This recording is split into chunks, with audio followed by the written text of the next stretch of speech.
Hello there, my name's Katrina Young. I am a marketing specialist, a digital consultant, and I work with corporations, business owners to package and monetize their digital skills. And that includes teaching online. So today I want to share some tips with you in how I manage my nervous energy before teaching online. For anyone that knows me, I'm a systems lady. I work in the digital space and therefore means that I'm usually in the back end, which means that when I do things like this, I'm coming out of my comfort zone, which I am totally doing for the purpose of my channel and my community. Now, is that easy? No, and everyone builds their own strategies for doing that. I have written hundreds and nearly thousands of courses for corporations or with business owners. Recently, I had a client, he's amazing consultant, and we have been doing a talking head. And for those who are not familiar with this, this is a little bit like a talking head. I'm over a presentation deck and you can see my head. And so he almost was like a deer in headlights the minute the camera started and was just like robotic. And I totally get it. In fact, I've been like that myself. And so in 2018, I got a public speaking coach and he reminded me of a few kind of prompts and tools that I could use when teaching online. So for me, I have developed some practices. One is to ground myself. So understand that, I'm coming from a place of value and caring. I want to better others. I want to share what I've learned. I want to help you. So there's no need to feel those nerves.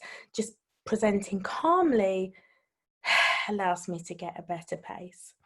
Unfortunately, that doesn't always help, and particularly when I'm teaching in a large environment or an audience where I don't know everyone, where I feel very out of my comfort zone, which is a great thing, by the way. And what I have tended to do is to just, as my mentor said, tell them. So now I say to them, hey, listen, I speak a little fast at times. I get nervous. And if that is the case, please forgive me. If you need me to repeat something or you want me to, slow down, put your hand up and let me know. So that's another tactic or one of my kind of online speaking tools that I use. Secondly is adapting your teaching style with your tools, right? So I've got backgrounds, I have presentation decks. I develop presentation decks with my team. So I will give them the curriculum. I create accredited training. And so that means that when I'm talking, it's very natural. I already understand the curriculum that I'm creating. And for my client, I reminded him that he is the expert. So there really isn't any need to be as nervous as you feel. Although, of course, we all feel that. I do as well. In those instances, I add headlines or bullets onto the presentation decks if I'm speaking over them. And the headline serves as a reminder, and I will freestyle that topic, which means that I'm not sounding very robotic and saying A, B, C, D.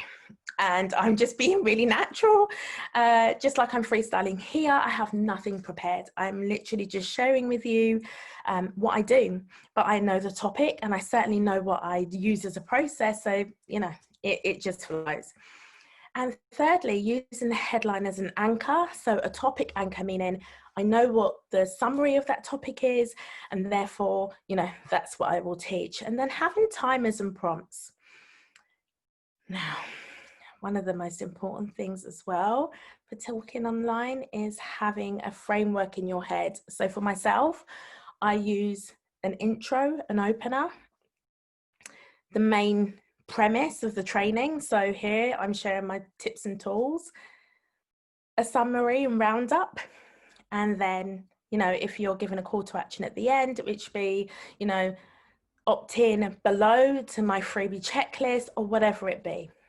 But definitely for you, you have to find what works for you. And after a time and after you've done it for many years, I've been teaching online now at least 5 years and teaching offline since 2007. So you get to the point that you understand it's a process.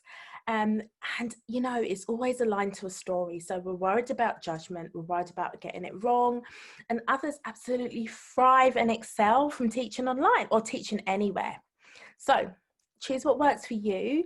And I'd love to know, you know, down below what you do and how you adopt your nerves for teaching online or public speaking. It's been great. Please, as before, like and share. Let me know what topics you'd like me to cover.